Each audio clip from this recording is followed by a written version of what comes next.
Assalamualaikum warahmatullahi wabarakatuh.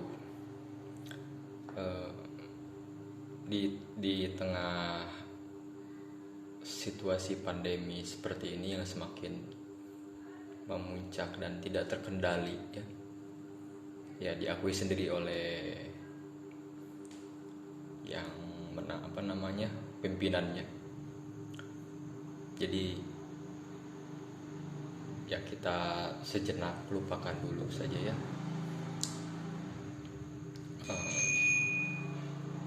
Ya saat ini saya ingin ini aja deh, ingin menghibur, tapi hiburannya agak-agak mikir, tapi biarin ya. Ngopi dulu, ngopi. Nah, saat ini saya ingin membahas tentang teori semiotika. Dari eh, semiotika Roland Barthes ya. Nah, jadi dia dia membuat teori ini di dalam bukunya ya, mitologi. Judulnya mitologi. Nah, dia bilang gini, dia ngeritik mbah buyutnya semiologi, yaitu Ferdinand de Saussure. Dia kalau Ferdinand de Saussure bukan mengkritik tapi melanjutkan. Kalau yang mengkritik itu nanti Jacques Derrida melanjutkan. Nah, kalau Ferdinand de Saussure itu pemaknaan tingkat pertama. Nah, kalau si Roland Barthes ini pemaknaan tingkat kedua. Gak ngerti ya, saya juga sama dulu gak ngerti, tapi sekarang lumayan lah, ngerti lah dikit. Jadi gini, misalkan ada bunga gitu ya. Nah, kalau pakai bunga mawar gitu ya.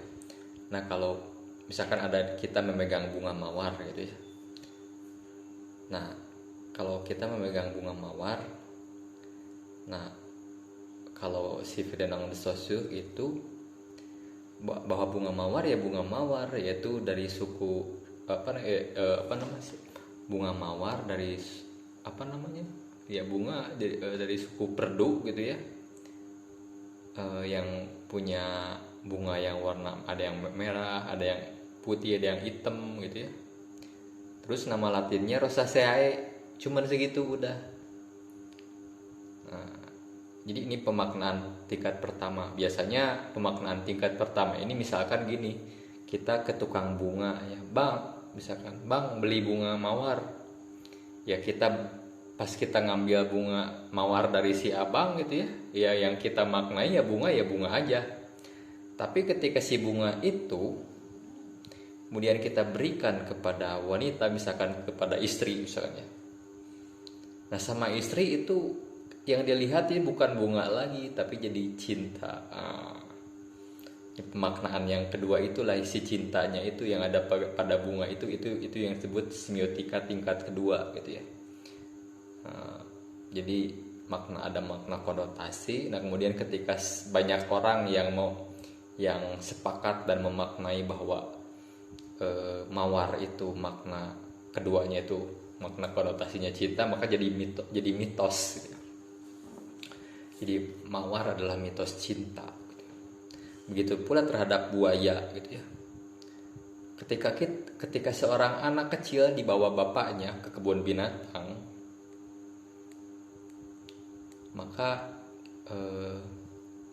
ketika si anak kecil menunjuk ke si buaya dan bilang ke bapaknya, Bapak, itu buaya, Bapak buaya," katanya.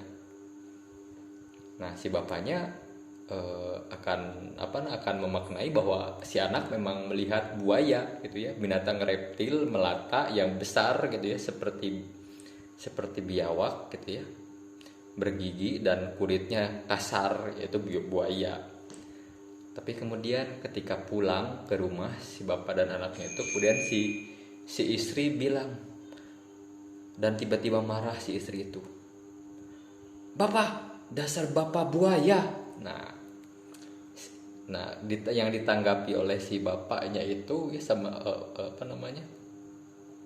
oleh si istrinya yang ditangkap itu bukan buaya yang reptil itu, tapi buaya dalam makna bahwa si bapaknya itu suka selingkuh atau selingkuh gitu ya.